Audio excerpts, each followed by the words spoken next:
안녕하세요. 오늘은 마카베오기 학원을 하겠습니다. 먼저 기억하실 것이 상권에서 학원으로 이어지는 게 아니라는 점, 그것을 염두에 두시고 마카베오기 학원의 앞부분에서 이 책의 내용을 소개하는 부분이 있는데 그 부분을 읽으면서 시작하겠습니다.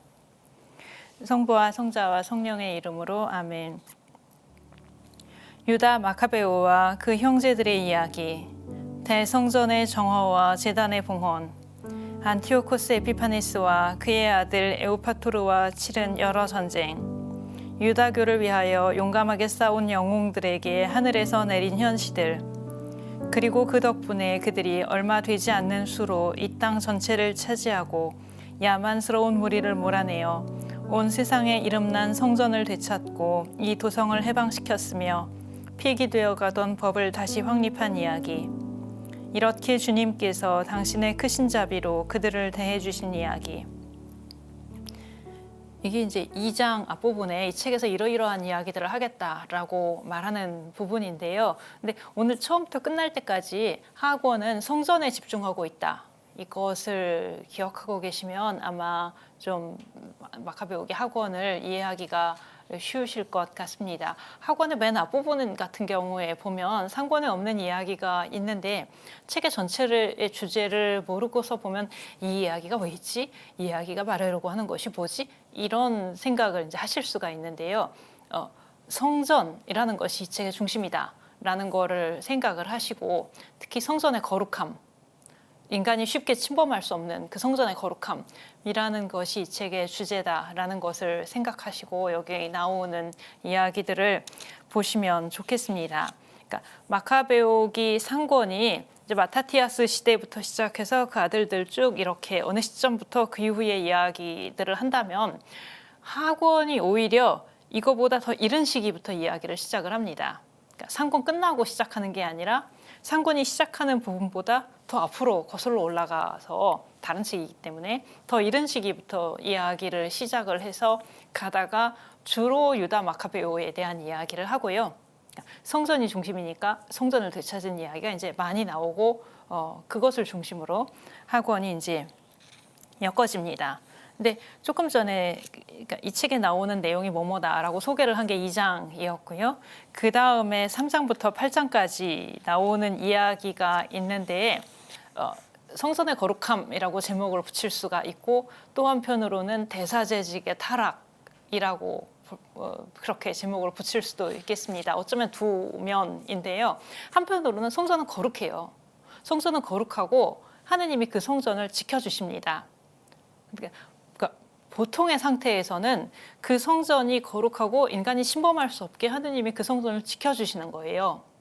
그런데 나중에 가면 대사제직의 타락이라고 말씀을 드렸죠.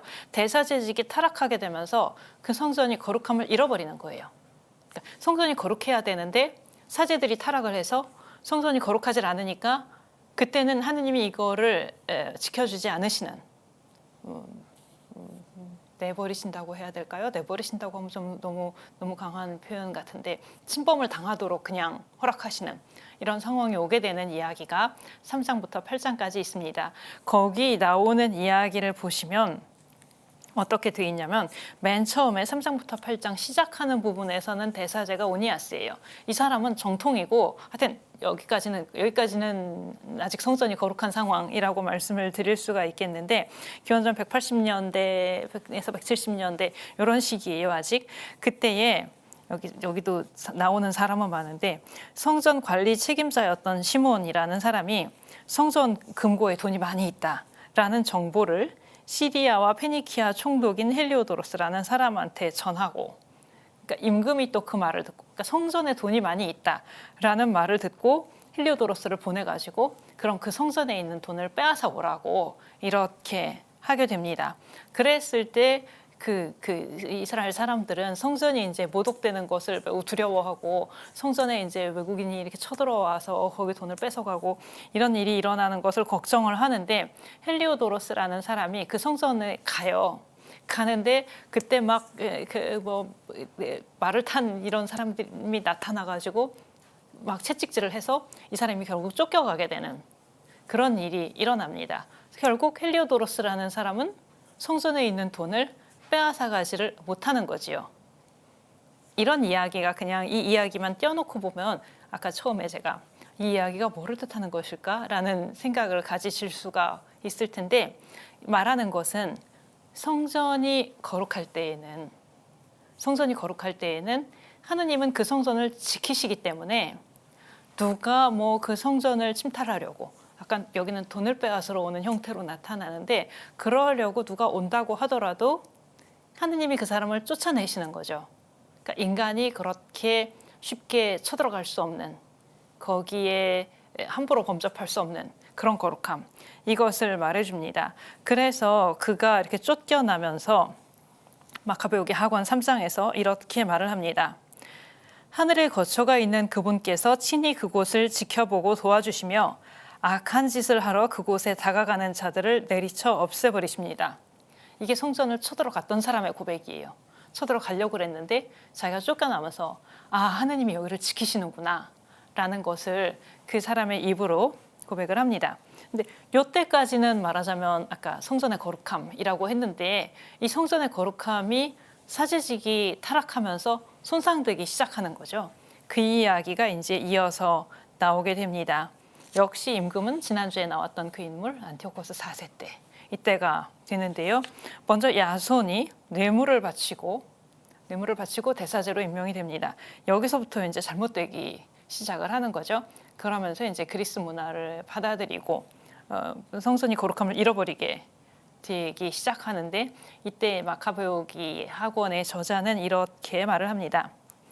하느님의 법을 무시하는 것은 가벼운 일이 아니다. 다음 시대가 그 사실을 밝혀줄 것이다.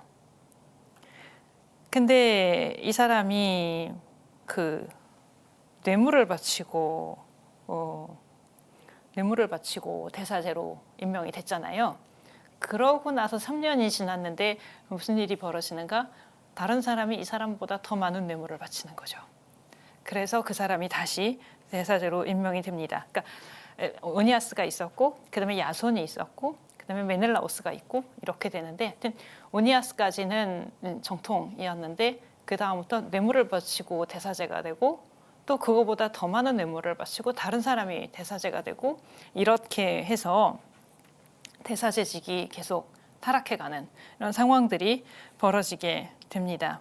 그런 다음에 무슨 일이 일어나는가 하면, 지난주에 안티오코스 4세가 했던 제일 이스라엘이 인정할 수 없었던 일, 성전을 모독하는 일, 그것이 벌어지게 됩니다. 성전을 모독하고 성전 기물들을 빼앗아갔고, 이 이야기를 앞에 헬리오도로스 이야기하고 비교를 해보시면 아마 차이가 보이실 거예요.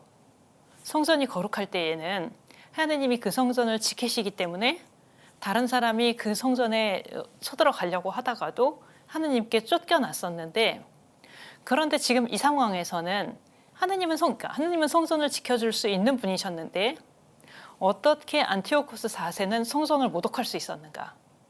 다시요. 그전에는 누가 성전을 쳐들어가려고 그러면 하느님이 그 사람을 쫓아내셨거든요. 그런데 어떻게 안티오코스 4세는 성전을 모독할 수 있었는가? 성전에다 이교 제단을 세우고 그런 일이 어떻게 가능했겠는가? 라는 것인데, 그 설명이 대사제직의 타락상, 여기 있는 것이죠.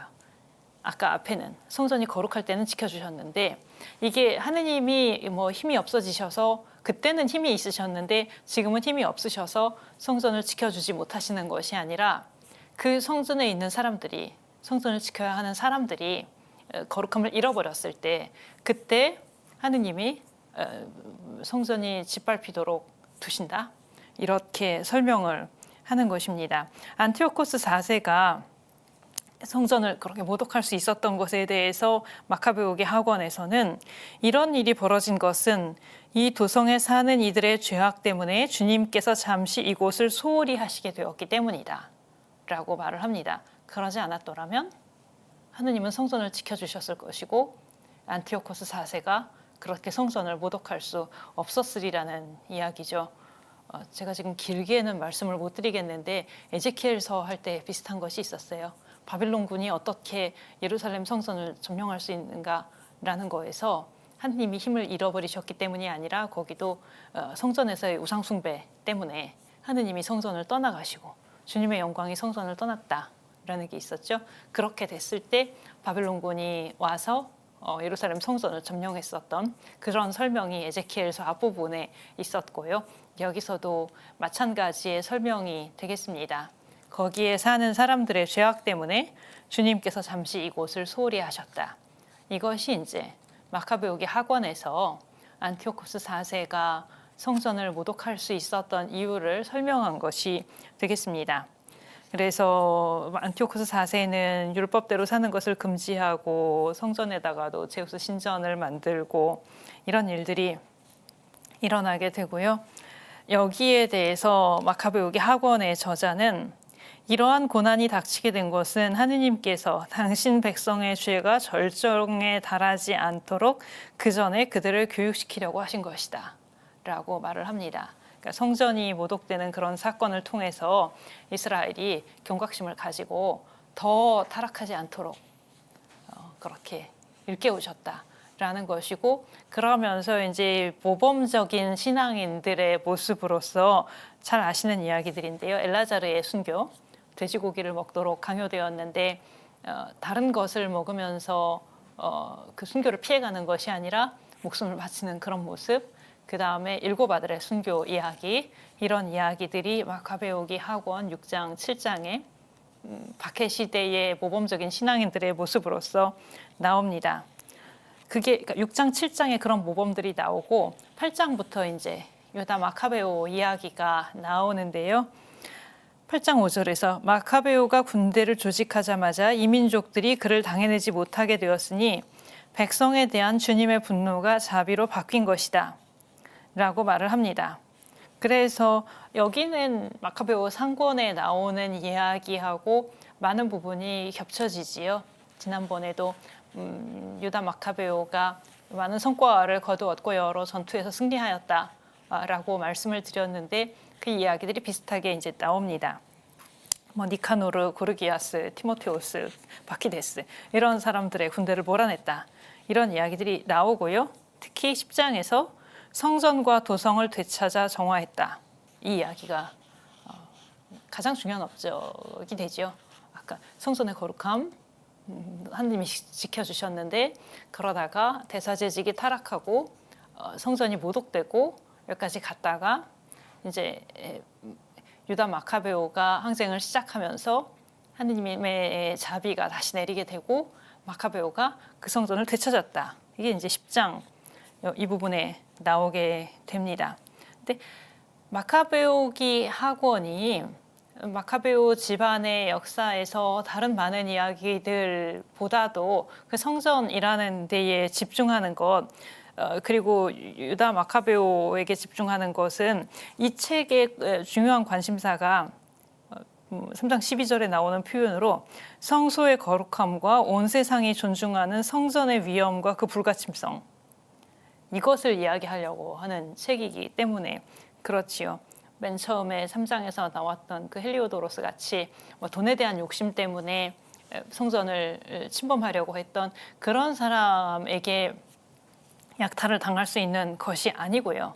그렇게 인간이 쉽게 침범할 수 있는 그런 것이 아니고, 그런데 나중에 안티오코스 4세가 모독할 수 있었던 것은 그 안에 살고 있었던 사람들이 사는 것이 아니라 그 성전에 있는 사람들이, 대사제들, 거룩함을 지키지 못하고 타락했었기 때문이었고, 이런 이야기들이 이제 마카베오기 학원의 중심 주제가 됩니다. 근데 생각을 해보세요. 성전을 하느님이 지켜주시고 또 거룩할 때 하느님이 지켜주시고 거룩함을 잃어버렸을 때 하느님이 그 성전을 침범을 당하도록 하시고, 이런 설명에서 결정적인 요소는 군사력이 아닌 거예요.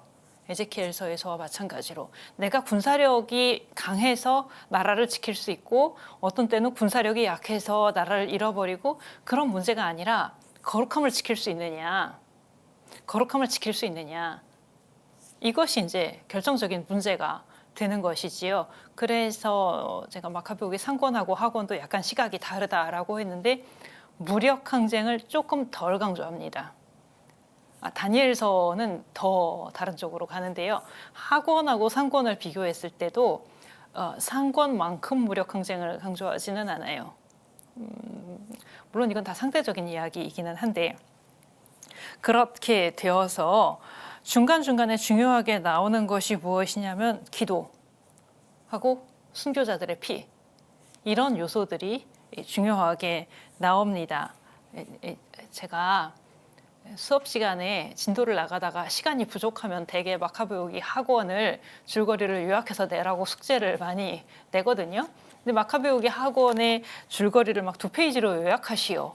이렇게 되면 어느 전투에서 승리했다, 뭐 어디 땅에서 싸웠다 이런 이야기들을 요약을 하면 쓰게 되는데 사실은 마카베오기 학원을 읽어보면 그 사이사이에 기도 이야기가 나오는 거예요. 그러니까 줄거리 요약을 하면 전투 이야기만 나오지만 사실 마카베오기 학원에서는 그 전투 사이사이에 기도를 했다는 것들이 있고 그 기도에 대한 응답으로 전투에서 승리하게 되고 이런 부분들이 상당히 중요하게 나옵니다. 그리고 순교자들의 피 역시 하느님의 개입을 부르는 데에 있어서 매우 중요한 역할을 하는 것으로 나오고요. 마카베오기 학원 8장에서 그러니까 유다 마카베오 이야기가 나오는 그 첫 부분인데 이렇게 나옵니다. 항전을 시작할 때 유다 마카베오와 그의 동지들이 하느님께서 모든 사람에게 억압당하는 이 백성을 굽어보시고 사악한 사람들에게 더럽혀진 성전을 가엾이 여겨주십사고 주님께 간청하였다. 또한 파괴되어 거의 무너져가는 이 도성에 자비를 베푸시고 죽은 이들의 피가 당신께 하소연하는 소리를 들어주시며 무죄한 아기들이 당한 무도한 학살과 당신의 이름이 받은 모독을 기억하시고 악에 대한 당신의 혐오감을 드러내기를 간청하였다. 조금 색깔이 다르죠. 물론 상권에서도 무력 항쟁만 이야기한 건 아니었지만 여기서 약간 비중에 있어서 이런 부분들, 기도, 순교 이런 부분들이 조금 더 상권에 비해서 좀 더 강조된다는 것이에요. 그 성전을 지키는 것은 무엇인가? 성전을 지키는 것이 많은 군사력으로 무장을 하는 것이 아니라 사람들이 목숨을 바쳐가면서 순교를 하면서 그 성전에 대한 충실함, 성전의 거룩함을 지키려고 하고 그럴 때에 하느님이 개입하시는 것 이것을 더 중요하게 이야기하고 있다는 것입니다. 순교자들의 피가 하느님의 개입을 부른다라는 것이 이제 하나의 주제로 나오게 됩니다.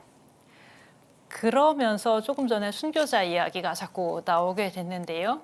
마카베오기 학원에서 새로운 주제로 나타나는 것이 죽은 사람들의 부활이라는 주제가 됩니다. 마카베오기가 이 사건들이 일어난 것부터가 뭐 기원전 160년대 이렇게 되고 책이 쓰여진 건 그거보다 더 늦은 시대이고 지금 구약 성경의 책들 중에서 거의 마지막 무렵에 이르렀지요. 이렇게 되면서 이른 시기에 없던 주제, 이른 시기에 안 나타나던 주제가 나타나게 되는데 그 중에 하나 중요한 것이 죽은 사람들의 부활 문제가 됩니다.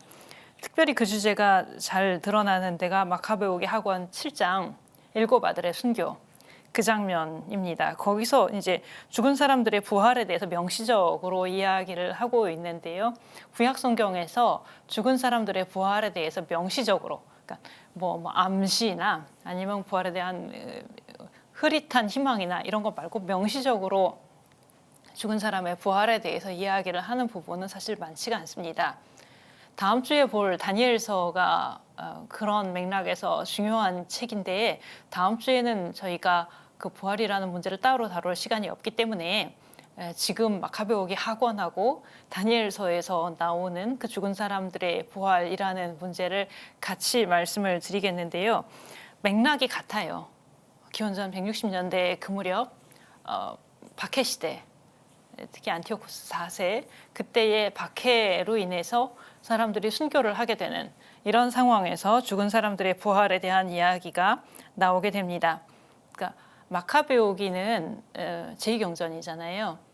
근데 제2경전 빼고 히브리어로 돼 있는 유다교에서 인정하는 구약성경. 지금 우리가 이해할 때는 개신교와 유다교에서 경전으로 사용하는 구약성경. 거기에서 명시적으로 죽은 이들의 부활을 말하는 거는 다니엘서 12장. 다니엘서 12장 2절 3절 그 부분이 이제 죽은 이들의 부활에 대해서 명시적으로 말하는 부분이고, 그 다니엘서 12장 외에는 제2경전에서 죽은 이들의 부활에 대해서 이야기를 하게 되는데요. 그 중에 대표적인 부분이 마카베오 학원이 되겠습니다. 그러니까 그 전에 착한 사람 복 받고 나쁜 사람 벌 받고 잠언, 여기서부터 생각해서 갈 때 어쩌면 거의 제일 이해할 수 없는 경우가 순교가 될 수 있겠죠. 하느님께 충실했는데, 의인이었는데 오히려 그 이유 때문에 죽임을 당하게 되는 그런 경우들이겠는데요. 이런 상황에서 다니엘서와 마카베오기 학원은 부활을 이야기합니다. 개인의 부활. 그전에는 뭐 이스라엘이 죽었던 이스라엘이 살아난다든가 그런 표현들은 예언서에 가끔 나타나는데요. 여기서는 이제 개인들의 부활을 이야기하게 됩니다. 그전에 구약 성경에서는 내세에 대해서 말을 거의 하지 않았고, 죽은 사람들은 그냥 그림자처럼 존재한다는 거는 살아있는 거라든가 뭐 영원한 생명이라고 말을 할 수 있는 건 아니고, 그 셔올, 저승이라고 번역되는 거기에 그냥 머물러 있는 그림자처럼이라는 표현이 많이 나타나는데요.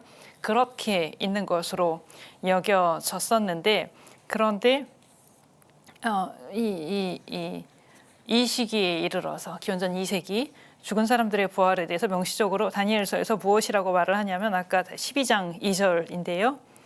땅 먼지 속에 잠든 사람들 가운데서 많은 이가 깨어나 어떤 이들은 영원한 생명을 얻고 어떤 이들은 수치를, 영원한 치욕을 얻으리라 라고 이야기를 합니다. 땅 먼지 속에 잠든 사람들이니까 죽은 사람들이죠.